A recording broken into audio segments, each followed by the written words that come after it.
The idea of the Rallies of Britain began in mid-2008, because at that stage I was considering a non-Thomas series, as for one thing, I personally felt that Trains Thomas was getting too common in other people's videos.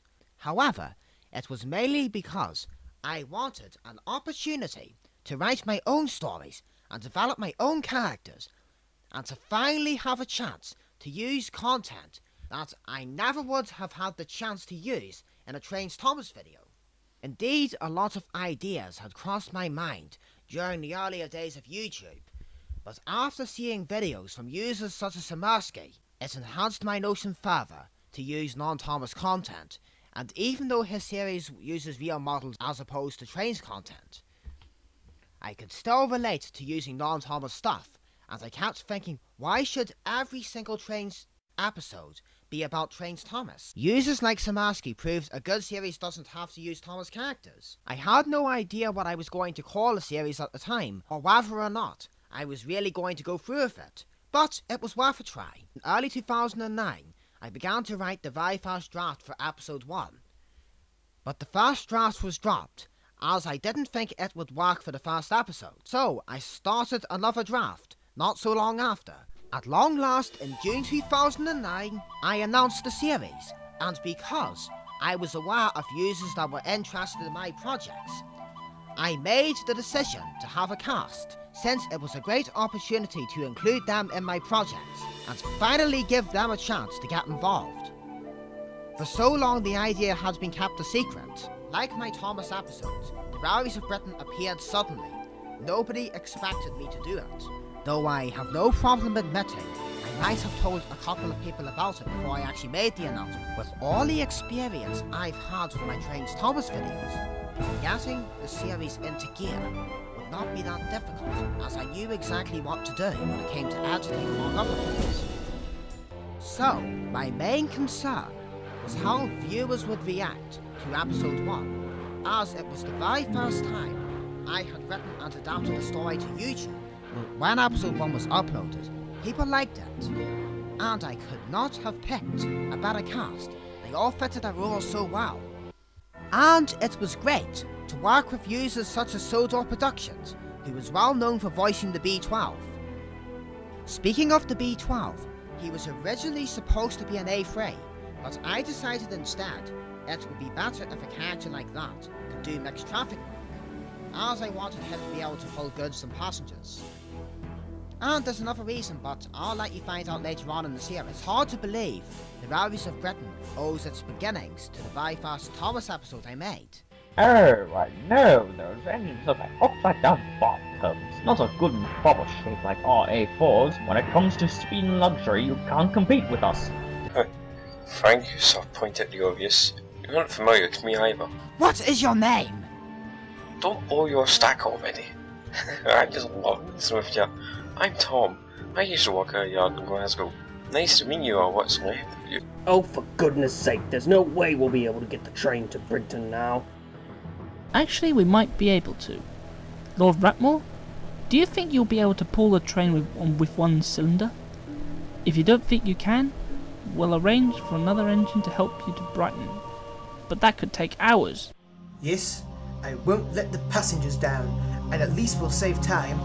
Besides, it will show those engines from the London North Eastern Railway what a proper engine can do. Ack! How can I have made a view with him in the way? Barry, just shut up. As the series had a cast, the most obvious thing for me to do was not to have lines like "said Barry," as I felt lines like that are quite hard to make sound right if a character happened to be voiced by someone else. I don't know if I'm the only one that realised this, but I don't think I was too far wrong with that choice. Because did any of you notice that when season 13 of Thomas aired, with different voice actors, lines like "said Thomas" were no longer used? When episode 1 was made, it left me with multiple choices, because I had considered bringing Tom back in episode 2. Then there was also focusing on Lord Rathmore's replacement, or even focusing on the work for Lord Rathmore was. as the episode had been done in such a way. Believe me, there was a lot to consider. In the end, I went with the decision to focus on Lord Rathmore's replacement, but alongside that, another major story emerged. Episode 2 focused on 2 stories at the same time: Frederick's ongoing workload and the trouble Goliath was causing. Interestingly, Frederick and Goliath were the most difficult to find voice actors for, as it took me a long time to consider who would be suitable to voice them. Frederick's voice actor was quite notable, as it was the first time he had voiced in anything.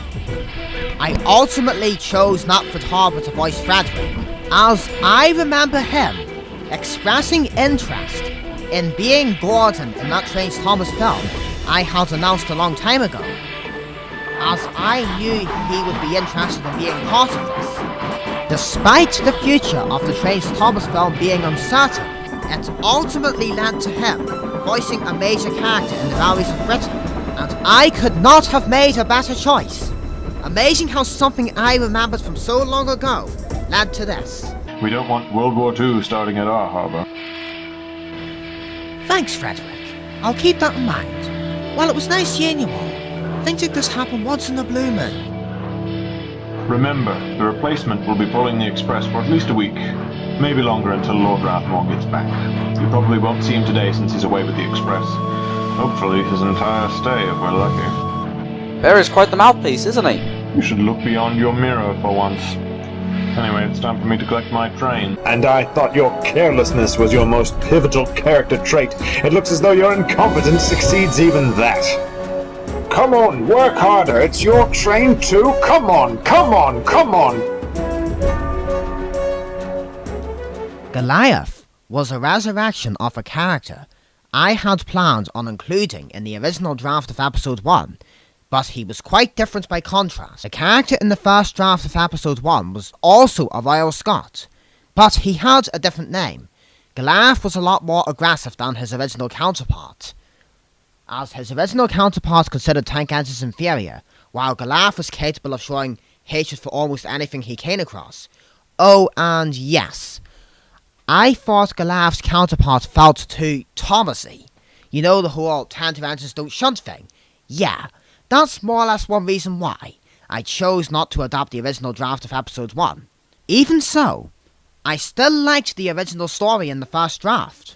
The original draft could be worth revisiting, as all I would need to do is rework several things. But it would obviously be a later episode, no matter what way I go around it. Oh, and by the way, in sodorproductions' first edition, which is titled Damocles 178 Audition, the lines I gave him are actually from the original draft, as I wanted to avoid spoilers for the current draft you know today. Tom the Train Fan was chosen to voice Goliath, as I had heard him in various videos, as he was the ideal choice to bring the character to life.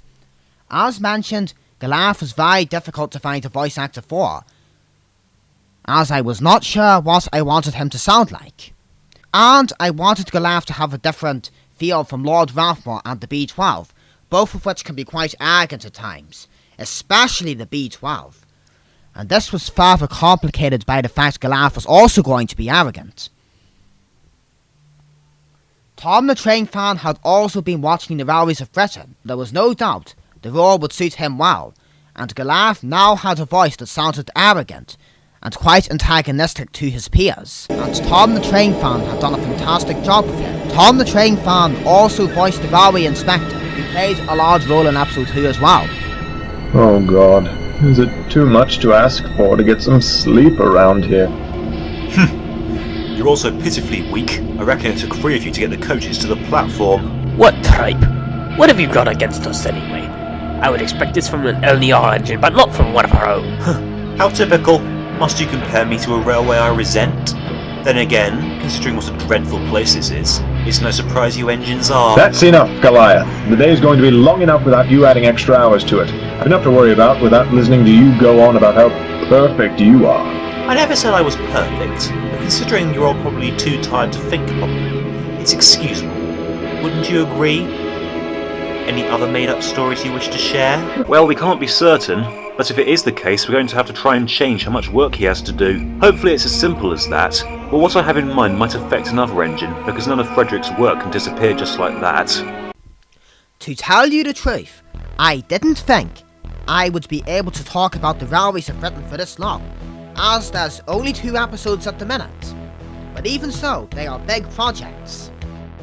Episode 2 was the biggest project I've ever done so far. I can hardly believe I was able to write a story that lasted at least 30 minutes. But it's better to have a lengthy story than to cut corners. As if episode 2 wasn't big enough, just before I began work on part 4, I thought about including a nightmare, because I wanted something to reference the B-12 being right about Frederick struggling with the train way back in part 1. The nightmare scene was the last thing to be written, as everything else had been written at this stage. With that in mind, I went on to MSN to discuss it with sodorproductions, and he was more than happy to do more lines for the B-12 and one of the tank engines in the dream.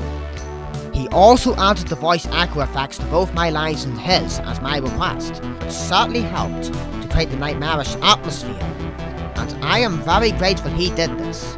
Sodor Productions was the only one that knew about the nightmare besides me. Not even Knapford Harbour knew, as he was the one that voiced Frederick, which is exactly why it's great when you don't give out the entire script, because you can surprise everyone. Even though episode 2 has been written completely, I did alter the script a bit to allow the dream to fit him better. Occasionally, I sometimes discuss what I might include in a future episode of The Railways of Britain with Sodor Productions on MSN. You can't even talk right now, can you? Typical LMS engine. You're all a waste of time and resources. I hope you enjoy your final journey, because that's the last thing you'll ever see. No, he'll get better. You'll see. What makes you think that? Look at him. He can't even talk. He can't do anything right now. He's not even good enough for spare parts. He's crippled beyond repair. It would be kinder to cut him up here instead of the scrapyard, because he's only going to suffer on the way down. No, you're wrong. I'm sorry, but he's right. The railway inspector ordered me to take him to the scrapyard. He doesn't even know who he is anymore. He didn't even recognize us this morning. When the driver and fireman went over to Frederick, they lit his fire and it burned splendidly. Frederick even let off steam just to show how happy he felt.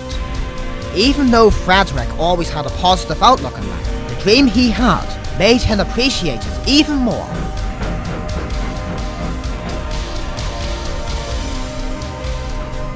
Well, that's about it. I hope you've enjoyed hearing about my history on YouTube, and thank you for watching.